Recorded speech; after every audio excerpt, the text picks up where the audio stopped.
Welcome back to Torn Apart News, the only place on the internet where we tear the news apart bit by bit until I become a vampire, you become a vampire, we all become a vampire, and we all start sparkling. Dude, you slapped a fish. You punched it. Why would you hit it? I wanted to make some seafood.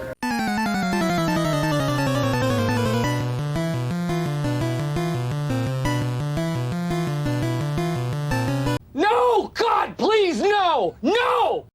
It's been a long time, right? So we have a lot of news to talk about, and we're gonna be starting with a bit of a weird one, which you probably saw in the thumbnail. It's a new movie by Harmony Korine, who directed the cult movies Gummo and Spring Breakers, and he apparently made a movie entirely shot with infrared technology, and it's called Aggro Drift.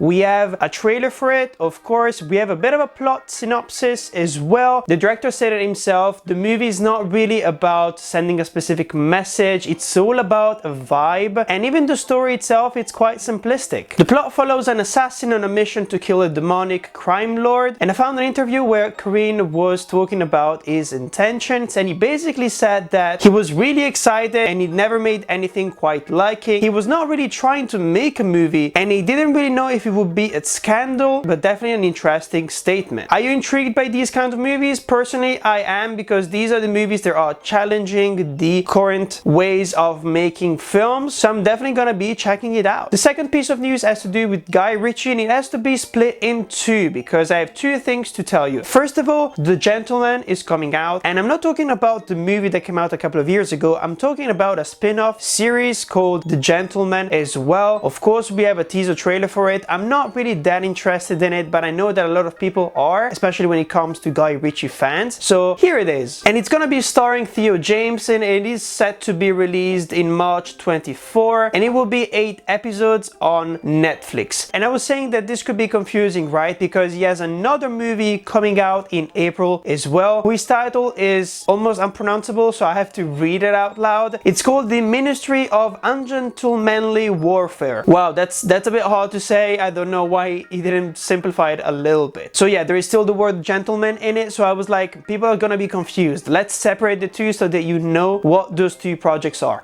They have nothing to do with each other, because this second one is a movie, of course, and it's a World War II movie. It's an adaptation of a book as well, and it's basically about a true story of a secret British World War II organization called the Special Operations Executive. It was founded by Winston Churchill, and their irregular warfare against the Nazis helped to change the course of the war and gave birth to modern black operations. We don't have a trailer for this yet, even though it's coming out quite soon, but we have an image. Guy Ritchie always manages to make anything interesting just because he has a very interesting style, so I'm pretty sure that this is gonna be the same. The third piece of news of today has to do with a horror movie. We're gonna be talking about quite a lot of horror movies. We have so many new trailers releasing in the last few weeks. Whoa, whoa, whoa! She's fucking flying!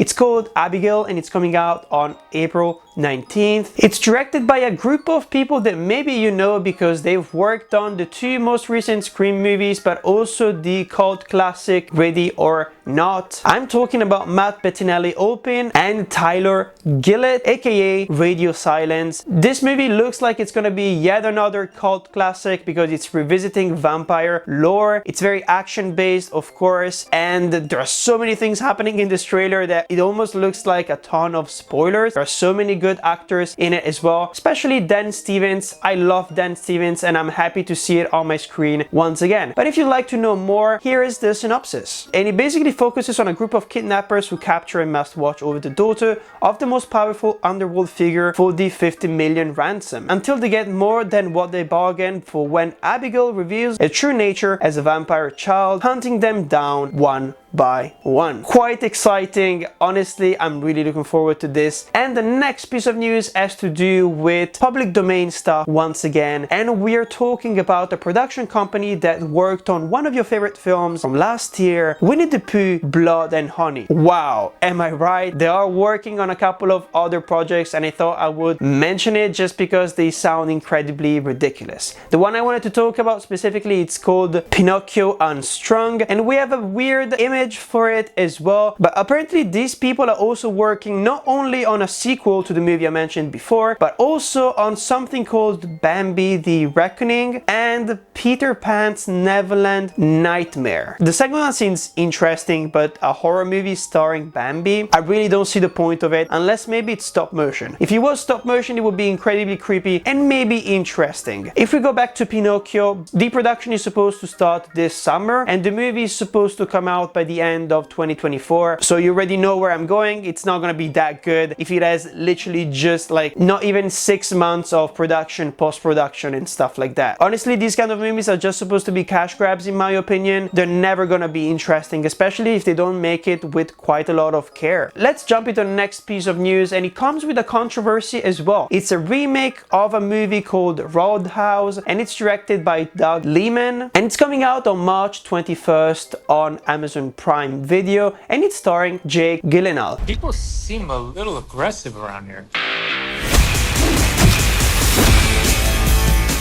Honestly, the trailer is quite interesting. The original movie came out in 1989 and it was starring Patrick Swayze. I really want to watch it, to be honest, because anything that Patrick Swayze starred in almost turned out to be an instant classic and I don't really know why. But I was talking about the controversy, right? This has to do mostly with the director himself boycotting the premiere of the movie at the South by Southwest Film Festival, and mostly because allegedly, of course, I have to say that Amazon Prime Video had promised to him a theatrical release for his movie before it would head into the streaming service, but apparently they cancelled all that and decided to push the movie just on digital release basically. And he was so incredibly upset by it that he decided to talk about it on Twitter, of course, and across different interviews, and he boycotted his own premiere. If I have to be honest, it's an action movie and at the end of the day I feel like streaming services can be the perfect house for those kind of things. Action movies and dramas that don't have a very specific like style, or even romantic comedies, those are like the best genres that you can enjoy back at home, especially if you have a good screen as well. So honestly, I really don't understand why. I feel like people are still attached too much to the prestige of going to the cinema and they don't really understand that not every movie is meant to be seen on a big screen. At least that's what I think. Let's head into our last piece of news of today and let's talk about Monkey Man.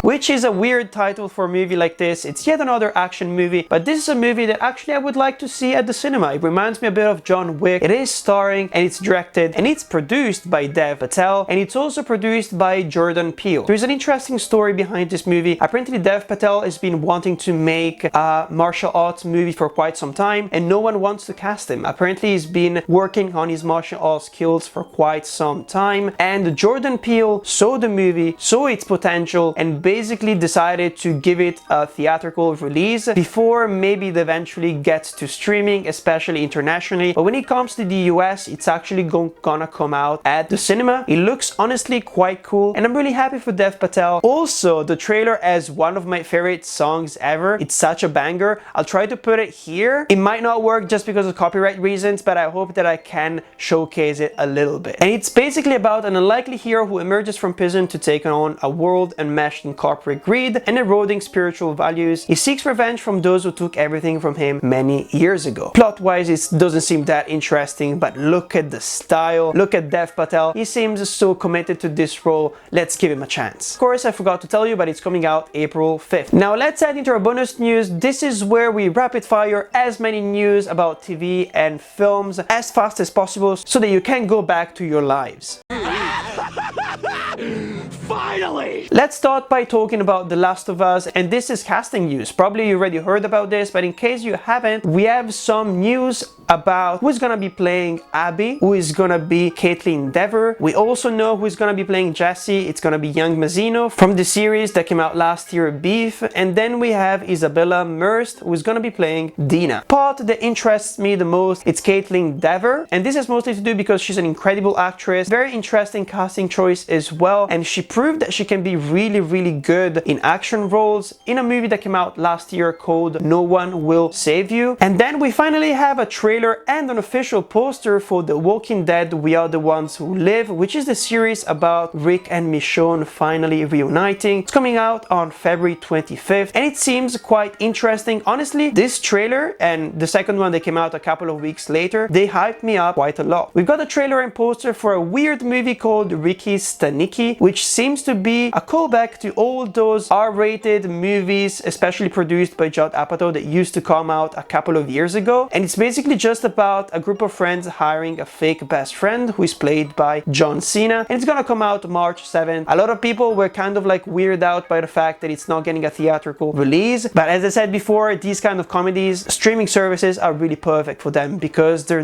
don't have really interesting lighting or an interesting style at the end of the day. So I'm happy to see them at home. We've got a really interesting news for horror fans, and apparently Danny Boyle and Alex Garland are coming back as director and screenwriter for a movie called 28 Years Later. We have a first trailer for another horror movie which looks fantastic. It's called Stop Motion. It's coming out February 23rd. It is a directorial debut and it's directed by Robert Morgan, and it's basically about a talented stop motion animator who becomes consumed by the grotesque world of a horrifying creations with deadly results. This looks incredible. Honestly, I love stop motion and these kind of weird mixes of live action and stop motion, probably even more. We've got some more Daredevil casting news. You probably heard about this because there are so many videos circulating on the internet and on Twitter, but Eldon Hansen and Deborah Ann Woll are coming back on the series Daredevil Born Again as Foggy and Karen, and also Wilson Bethel aka Bullseye is supposed to come back for at least 3 episodes, and it seems like everyone is coming back. I've heard the stunt coordinator from the first few seasons is coming back as well, and I kind of hope that they dig up the original concept for season 4 because apparently it was already written back then. We've got a new trailer for the movie directed by Richard Linklater called Hitman that is coming out on Netflix on June 7. Then we have some news concerning Exorcist Deceiver, which is supposed to be the second movie in the new Recall trilogy. I honestly don't give a shit, but apparently David Gordon Green is no longer gonna be directing the second movie. It makes a lot of sense because most of his films are not really made any critical success or even any box office success at the end of the day, especially if you compare it to other Blumhouse Productions projects. Honestly, a new voice might be way more interesting for the franchise. Then we've got a first trailer for the movie Spaceman, which we talked about quite a lot in the last few weeks, and I'm not gonna say more, I'm just gonna refer you to the previous episodes of Torn Apart News. We've got a trailer for Despicable Me 4, which is gonna come out on July 4th. I'm not really that hyped for it because I don't really care about Despicable Me after the first movie, basically. Honestly, I really don't see why they keep going with it, but it makes a lot of money apparently. And then we've got finally a release date for Invincible Season 2 Part 2, which is gonna be March 14. It's way too far. It's way too far. I'm gonna forget everything about the first part of the season, and I'm definitely not gonna rewatch it just to please the producers and the creatives behind this series. I really don't get it. The holidays, they stop in January. Why don't you restart in January? I'm already like so against like cutting seasons in half just because of Thanksgiving and Christmas and those kind of holidays, because we all have different experiences during the holidays. Personally, I watch way more TV and movies. I don't watch less. You forget about the plot, you're not engaged anymore, and people don't talk about it. It happens all the time to Rick and Morty, and this trend really needs to die. Let's end my rant and these bonus news with yet another trailer of a horror movie called Immaculate, which is starring Sydney Sweeney, and it's coming out on March 22nd. I'm not gonna waste that much time talking about it, mostly because it's the same concept as the first Omen, which I talked about a couple of weeks ago, and it's basically about a satanic immaculate conception in a monastery. That's it. And let's finish this long episode of Torn Apart News by my favorite segment, which is called And for Something Weird. Adult Swim basically created a really weird animation to celebrate the fact that there are a lot of weird and popular characters that are going into the public domain sphere. So check it out. out and enjoy it, I guess.